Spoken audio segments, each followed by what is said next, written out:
Oh, welcome everybody. Today I want to introduce you to the basic stats of Cabal 2. And before we head to the actual stats itself, I want to clarify some things first. First off, this video is just a basic overview about the stats that you can find in Cabal 2. It's just a brief introduction to each stat, so you know what the stat is actually doing in-game. We are not going to look at class or build related informations, and we are not going to compare stats to each other. So we are not going to look, is it better to have block or is it better to have evasion? This is not going to happen in this video. If you need further information about the stats itself, you can always visit my archives. So, before we go to each stat individual, we are going to look at the difference between primary and secondary stats. Because primary stats can only be on your main hand, secondary weapon, on your head, armor, gloves, belt and boots. Those are the only items that can have primary stats. Then we have the secondary stats. The secondary stats can be on every possible item. The other difference is, for primary stats we only have attack and we only have physical and magical defense, while we have 16 possible stats as secondary stats on the rest of the items. On the offensive stats for secondary stats we have all attack, physical attack, magical attack, critical accuracy, accuracy and attack speed. And for the defensive stat that can be on secondary stats we have all defense, physical defense, magical defense, max HP, HP regeneration, max MP, MP regeneration, block, parry and evasion. So let's take a look at each of the stats. First, attack. Well, attack is easy to explain. It's increasing the damage of your skills. This is what the attack is mainly doing. But attack is doing a second thing. Attack is important for your attacker tier. Attacker tier is something that is related to the Cabal 2 damage formula, and it's just setting the minimum amount of defense you need to reach 100% damage mitigation. So higher your attacker tier is, the more defense the enemy need to actually reach 100% of damage mitigation. And of course attack is directly working against the defensive stat. The next stat on our video is a critical accuracy, and critical accuracy is increasing the critical hit rate. It is not increasing the critical damage, so even if you stack a lot of critical accuracy, you will still deal the same amount of critical damage. But this is somewhat important. The critical hit chance is also based on your own level, depending on the target's level. So if you have a higher level than your target, you will need less crit to reach a certain amount or a certain hit rate of crits than if you're fighting against the target of equal level. It is also a fixed plus 50% damage increase, so a crit is dealing 150% of your normal damage. And there are actually skills or passives in the game with you can increase your critical damage. So there is a Nation War skill or a Nation War passive that can increase your critical damage up to 50%. So you would have like 200% on a crit. The next stat is evasion. It's accuracy, I'm sorry. And accuracy is just increasing your chance to hit your target. And it's directly working against evasion. So the higher your accuracy, the higher is your chance to hit your enemy. For the next stat, attack speed. First off, attack speed is decreasing or is increasing your cast speed. So if you have a skill that has a cast speed of 2 seconds, if you have attack speed you might only need 1.8 seconds to do this cast. But it is also increasing your animation speed. So even classes who don't have casts, like the Force Archer or the Force Blader, those attacks have an animation, and you can only move or you can only do the next skill once the animation is done. So increasing your attack speed is also increasing the animation speed, meaning you can faster move, or you can earlier move, or you can earlier use the next skill.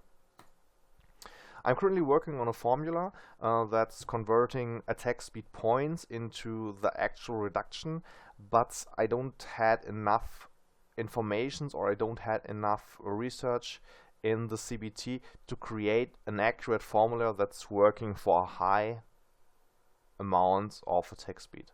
But what I already can say is that it has a high diminishing return. Means that for every point you put in attack speed, it's giving you less attack, or it's giving you less reduction than the point before.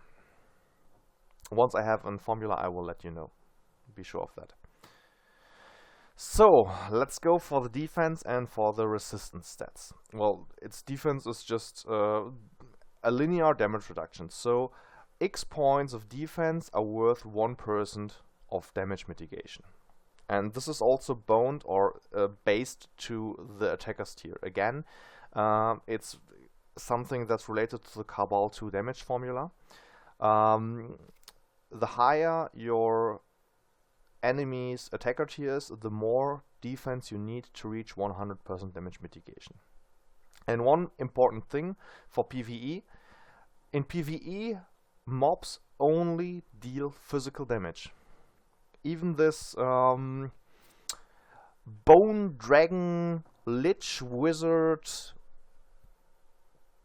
Caster, Skeleton Orc with his mighty Armageddon Volcano Fire Magic is dealing physical damage. So for PvE you only need physical damage, you need only physical defense, because the mobs are all dealing physical damage.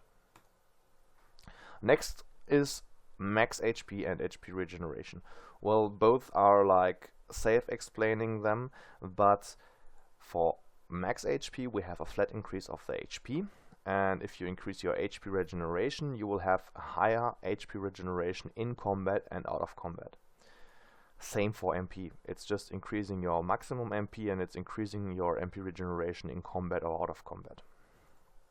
Block. Well, only Force Shielders can block, and that makes sense because Force Shielder is the only class in the game that has an actual shield. It is a 30% damage reduction. So if you block an enemy attack, you reduce the damage by another 30%. And it's only working with physical attacks. At least what we have tested in the CBT.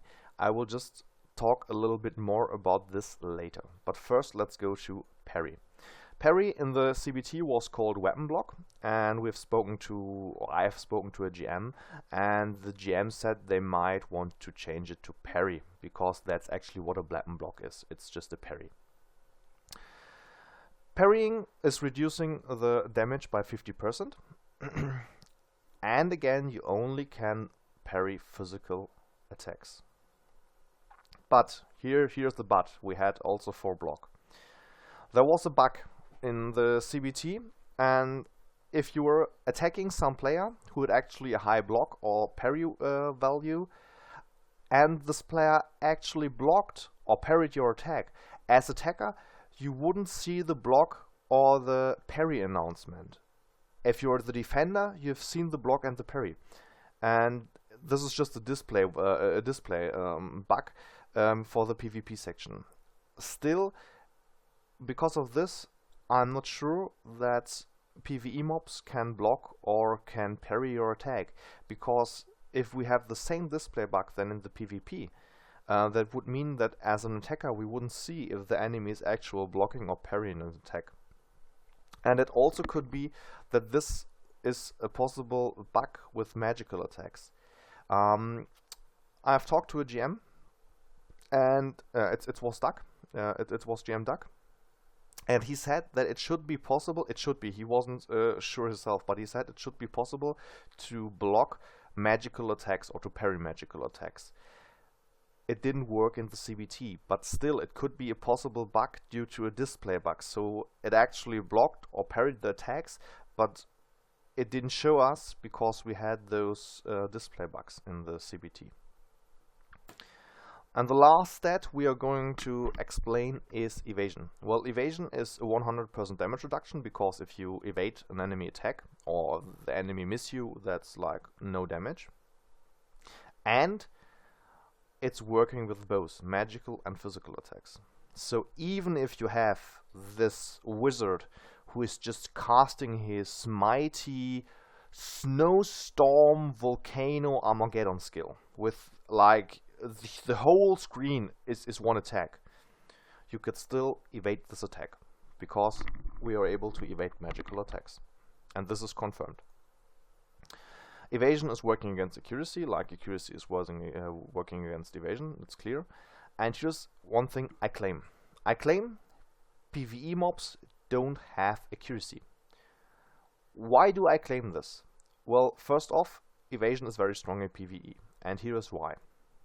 Accuracy is scaling better than evasion, and because of that, already a low accuracy value is negating a high amount of evasion. So even with low accuracy, you have a good amount of negating from the chance to miss or the chance to evade of your enemy.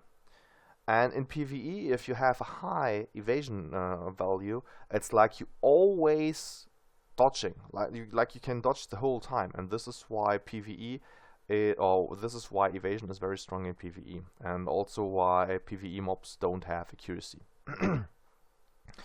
That's for the stats, and this is how the cookie crumbles. Thank you for watching. I hope you enjoyed my video. See you.